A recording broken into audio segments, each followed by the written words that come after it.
हाँ, यही जन्नत है। क्या कहा? यही क्या कहा मैंने? जो हासिल हो सुकून खातिर, और दोज़ख यही दुनिया है जो आबाद नहीं।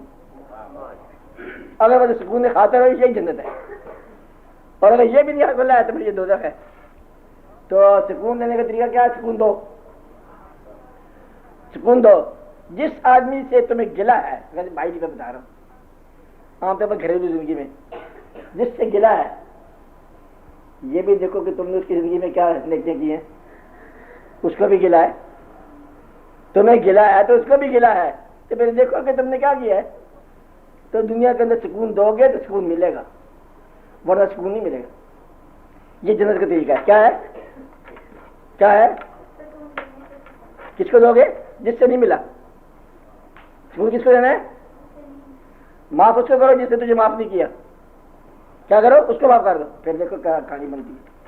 अगर बनानी हो कहानी तो, वरना फिर गिनते जाओ।